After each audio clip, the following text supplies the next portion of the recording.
Hello guys, welcome back to my channel simple life ব্লগে। দেখো আজকে নতুন একটা ভিডিও নিয়ে চলে এসেছি। জগদ্ধাত্রী পুজো আজ নবমীতে চলে এসেছি আমি ভদ্রেশ্বরে ঘাট পার হয়ে চন্দননগরে চলে এসেছি। তো দেখো এখন এখানে একটা নতুন থিম হয়েছে। আমরা যেমন পশু পাখি খাঁচার মধ্যে বেঁধে রেখে তাদের মাংস আমরা কেটে নিয়ে আসি বা বিভিন্ন রকমের ডিশ বানাই, তেমনই এটা করেছে। মানুষকে বেঁধে রেখে মানুষের বলি দিচ্ছে। যেমন আমরা ঠাকুরের সামনে বলি দিই পশু পাখি, সেরকমই মানুষকেও বলি দিচ্ছে ঠাকুরের সামনে। আর বিভিন্ন বিয়ে বাড়িতে যেমন বিভিন্ন রকমের ডিশ বানায়, সেরকমই বানিয়েছে।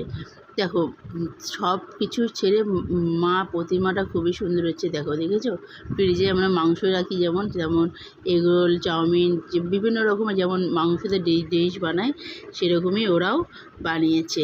তো নতুনত্ব জিনিস তো দেখতে খুবই ভালো লাগে। দেখো এখানে সব একটা বৈঠকখানা হয়েছে, সব প্রাণীরা বৈঠকখানা বসার মতন। রাজা হলো সিংহ আর সবাই, দেখেছো জিনিসগুলো দেখতে খুবই ভালো লাগে। তা আর বাস্তব হলেও এগুলো কিন্তু সত্যি।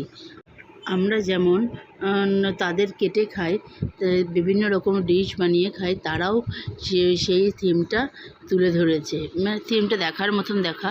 আর ঠাকুরগুলো তো দেখতেই পাচ্ছ। আমরা চলে যাচ্ছি আরও একটা ঠাকুরের দিকে। তো তার একটা প্রথমেই তো ঠাকুর দেখালাম, খুবই সুন্দর। তারপরে আমি আর একটা চলে যাচ্ছি, এটাও হয়েছে খুব সুন্দর একটা প্যান্ডেল।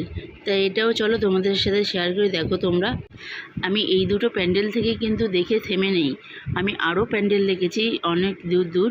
তো তোমরা যদি দেখতে চাও অবশ্যই আমার চ্যানেলে গিয়ে দেখতে পারবে। দুপুর দুটোই ভিডিওটা আসবে, লং ভিডিও, তো তোমরা দেখতে পেরো।